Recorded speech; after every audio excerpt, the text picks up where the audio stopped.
Painting has experienced something of a renaissance in the art world recently. It has been fueled in part by the distinctive talent of a new generation of young painters.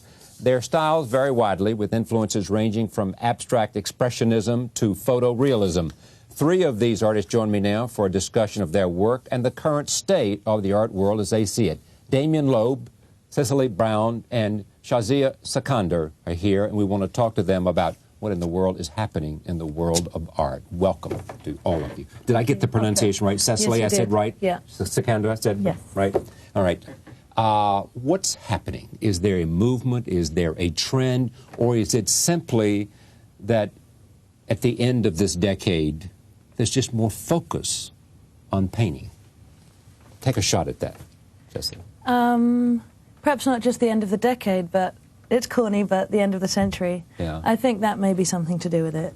I don't think, there isn't a movement, I don't think. There's a hell of a lot of painting going on, I think more than there has been for quite a long time, but that it's something that sort of happened quite naturally, and I didn't really see it coming, but just became aware over the last year and a half that more and more shows that I was seeing in New York, it was becoming far more common to walk in and see paintings in an exhibition, in a gallery, where a couple of years ago, painting was a rarity. I think people have come to it from, many different directions and just been working alone in their studios in different places, and that it happens that they're getting quite a lot of attention now. There is, fair to say, a buzz about painting at the end of this century. Yeah. Mm-hmm. Yeah. What's the buzz? It just says something's happening, a sense of excitement, or what? People are usually looking for something to focus on, and I think the different medias are looking for something to talk about, and right now there seems to be a buzz about something constantly. I think you've seen that in the media news and how they've dealt with a lot of the stories that are non-art stories, and how it's a packaged thing. There's an emphasis to package things and put an emphasis on it. All of us, I think, have just been creating work that we wanted to since we were, infants and started off doodling. What the buzz is about, none of us really seem to understand completely, simply because it doesn't affect what we were going to do, what we are doing, and, what we have done. Yeah. What I'm talking about now is the least interesting thing about what we want to talk about, which is what's sort of the buzz. I really want to say, what is it you guys are doing? As I think I know, all of the paintings that you recently had an exhibit at Mary Boone were sold before the exhibit started. Yes. Same thing has happened to you. Same thing has happened to you. I mean, there is a great interest on the terms of buyers because they're looking for something new. They're looking for freshness, and there's a sense of painting being... Well, from my understanding, the 80s art market, which got a lot of attention from the records and price sales that they had at auction and stuff, created a lot of general interest in the general public and put a lot of focus on the art world and the art market. We were very young at the time that boom was going on, and it created a lot of famous artists, and those famous artists created a lot of work which wasn't a lot of painting. There wasn't a lot of painting in it, and I think there was towards the end of it, there was also a bust in the market. Which people just said it's gotten out of hand and we're paying too much for work not that good. And I think it stigmatized some people towards some of the conceptual work. And so it's obvious the stock market and the money that's in the art world right now is at the same or higher levels, but people's skepticism in art and being sold a bill of goods is much higher. Painting is something that you can see at the Met, that you can see at the National Gallery, that you can see having been around for a long, long time. It's easy for people who don't have to be told that they need to appreciate it to see the worth in it. And so I think that it's generally, people are more accepting of things like painting and sculpture and photography right now. Did you once, when you decided to become a painter, go and study the old masters and send us somewhere I read? Yeah, I didn't choose to have a formal training for many reasons that just came together at the time where I should have gone.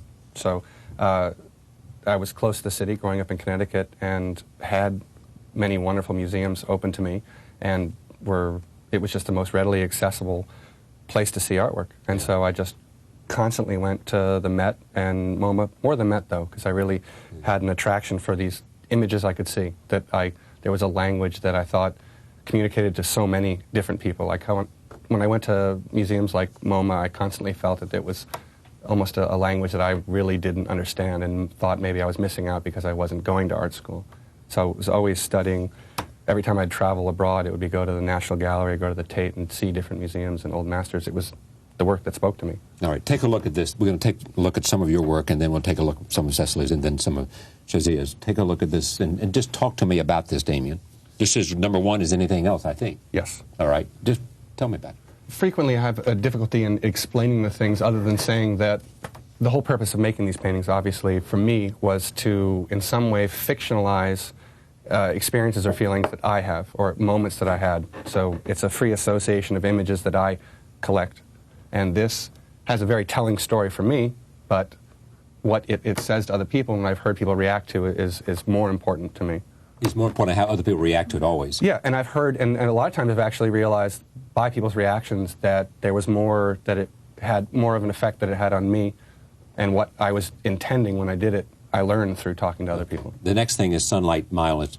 And when I show these, I hope you don't feel any incumbents that you have got to explain it to the nth degree. Right. Just tell me, you know, what we're seeing and why is this called sunlight mildness? I don't like, you know, exactly what you just said. I don't like to actually explain them. Okay, and so the names literally are taken from the same places the sources are, so that there's nothing that has to be explained, just because it's a distraction from what you, I don't want to tell you you're wrong about your interpretation of it. That's refreshing. All right, let's see number three, which is what you call fair market. This, you know, to explain all of them, and this one has a good example of it, is that they are about where your eye goes and what each person's culpability is for what they focus on. And so there's some playing with how the composition is and what's in focus and what to look at. But I'm really interested in finding out, you know, a kind of conversation with people. Next is permanent press. Again, this one, you know, it is about environments and how people react to them and what unfamiliar scenes and unfamiliar people evoke, if there is a kind of universal feeling to the images, if there's something that reminds you of an experience you had when you were young or what you were going through. And the juxtapositions of the different images, to me, always reminded me of a very specific smell or a sound or a moment in time that I experienced. And because they were people I didn't know, I could fictionalize it and use them so that there was some sort of universal communication, hopefully. All right, let me take a look. These are all courtesy of Mary Boone Gallery. Next, Cecily's paintings. First is Black Friday. Cecily, say anything that you want, or don't feel incumbent to say anything. Well, it might be to see this as the first thing that this was the first thing that you saw of mine. It kind of makes sense to me in relation to what came before. This painting, I thought of basically as man and woman. The paintings that came before were much more all over. There were always lots of bodies in them, kind of entangled. But it was much more sort of all over, kind of abstract expressionist space, although that wasn't really what I intended in the first place. Thinking more of the, I mean, don't want to be disingenuous to say they're about space, because they're obviously about a lot more than that. They're about bodies and flesh and penetration and the feeling, that, you know, lust and aggression. In this one, I wanted to get away from the all over thing and really get the violence kind of more contained. And try and do man, woman, instead of lots of men, I mean, all at once. Does most of your work have a sexual reference? Yes, it does. And why is that? Well, that I blame on my mother, because when I started painting, I was 16 years old and I was always painting sort of a figure in a room. I loved Bacon and I loved people like Bonnard, I mean, as well as lots of others, but there would always be a figure in a room. I remember saying to my mum, you know, I'm so sick, I don't know what to do next. And she said, how about trying to put two figures in a room? The minute I put two figures in a room, I thought, well, what would they be doing? And they were in an embrace. And from then on, really, I've barely painted anything else since, and I still feel I've hardly skimmed the surface of that subject, because it's so rich, and it's so, you know, same reasons as Damian, I do think it's got, you know, obviously universal appeal. It's going to say something to everybody. If you know a lot about art, it's going to say more on different levels, and obviously it's layered and might reference other, you know, you might see other art in it, you know, see my influences. But I like it when somebody from a non-art background walks into my studio, if they're delivering something, and are like, wow, these are amazing, and they can see what it is, or even if they can't quite see, they can see there's something, you know, action-packed going on. I like to think of them as, I named them after Hollywood movies. Yeah, the first was Black Friday, the next is The Girl Who Had Everything, which we're looking at now. Right.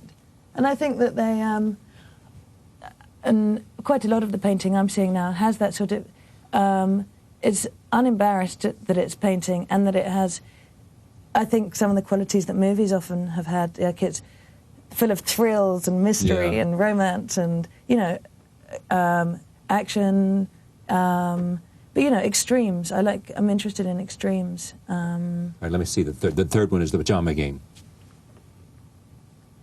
Yeah, that's a bit earlier. And in fact, The Girl Who Had Everything, I started because I felt that The Pajama Game had there were so many directions I could have taken in that painting, that when I started the previous one we saw, it really started with a similar composition.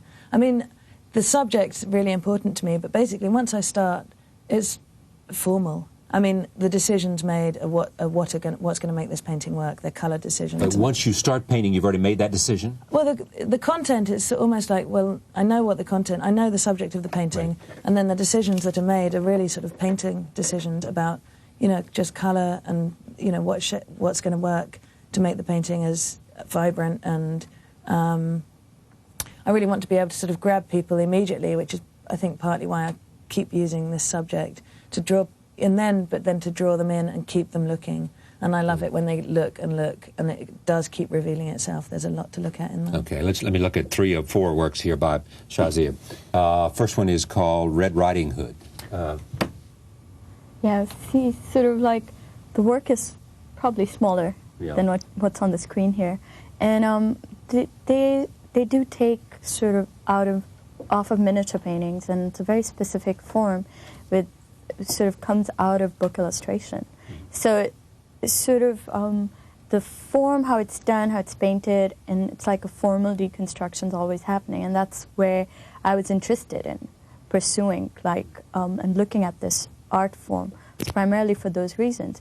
And then sort of developing imagery, which sort of does come out of personal experience, as well as like particular older historical works of art, which were done in the form.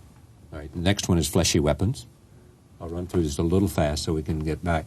Fleshy Weapons, anything we should say about, when was this painted, in the last several years? Yeah, this was painted in '97. In the 7. Third is Walking a Thin Line. What should we say about this? They also were sort of, you know, they're all sort of interrelated, because a lot of images that are evolved are done on these smaller pieces, but I also do like large murals, and so a lot of like work kind of comes back and forth from all of the work, and the imagery is coming out of a like balance of Hindu mythology, as well as like a very sort of reserved minimalist sort of system, which is much more Muslim aesthetic, and sort of mixing both and subverting one with the other. And like in that sense, you know, there's a lot of representation as well as abstraction in the works, and there's like a kind of a constant collision, which I'm adding to the work. What other media has had the most influence on you? I mean, I assume it's I'm obvious glad for you asked, because literally when people ask about artists, I will answer with artists, but my influences, the things that I like watching and that affect me, are film primarily, or movies. I haven't had cable, so, but my little bit of exposure, some of everything from MTV to television commercials, because of because it's all about images. Intact with it is our expectations for images, and it is the fastest catch-up with what people want to see and what they get and what they want to see, like the Super Bowl commercials and how in tune they are, and photography, and some of the amazing photography that, in all the fields that I like, it is the fields like the cinema and television and photography, which are in a lot of kind of consumer way forced to adapt constantly to their viewership, and to use the language that is slowly and in subtle ways changes all the time based on the viewers, and has to communicate in their language. And that language is what I like to follow and pay attention to, and hopefully in some ways find a way that I can take a very old form of communication, art, painting, and find a way to stay in tune in some ways in this contemporary language. What are the media for you, Cecily? Movies, pornography, and comic books, probably. Pornography in what way?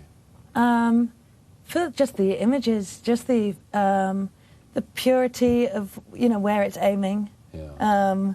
You know, the unpretension and the age-old, the fact that it's... I'm just fascinated by how can it be this billion-dollar industry when basically all it is images of ourselves. Yeah. I think that's also why I'm always drawn to figurative art, whether it's a Roman head or a Cycladic figure or something being made now. It's just the human fascination with representing the human and the, you know, the sort of narcissism of the human, always wanting to make images of itself to look at, and that with pornography of just, you know, that it's that fascinating that we can, you know, that more and more magazines basically just the same thing again and again, yeah. Over and over, and then just, you know, I like the way bodies look. Do you feel more? Do you feel a sense of community with other young artists, or is it more a sense of something else? I mean, is there any real sense that we can define you by your youth rather than some other factor? I always saw artists as like the lions. They don't, there's one, and then if they go in packs, they have a tendency to try to kill each other. But, you know, they're a species that are, you know, have distinct characteristics and will, you know, if there's a lack of prey in a neighborhood or an area, all of them will move on. And but the homicidal tendency has nothing to do with gender, does it? No, not at all. It's pretty open. But there are trends and tendencies, just because we're all influenced by being in the same area and exposed to the same things, that push us certain ways and responses that we get to our work. I think I've said this before at the beginning of this segment, but I want to say it one more time, make sure that I understand where you're coming from.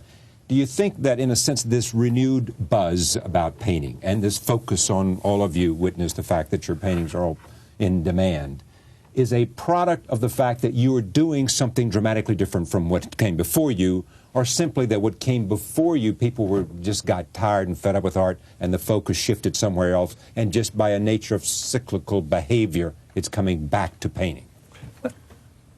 Is that clear? I'm not sure. The long-winded question. Sort of. Sort of. But you know, like Don't most embarrass of all the of host us, here. we have been doing what we are doing. It's not that suddenly, you know, one kind of was aware that painting is in, that one started to paint. But you're not pushing the envelope, to use an expression, more than a lot, are you? Or is it just that it's your own originality and somehow the focus has come back to painting?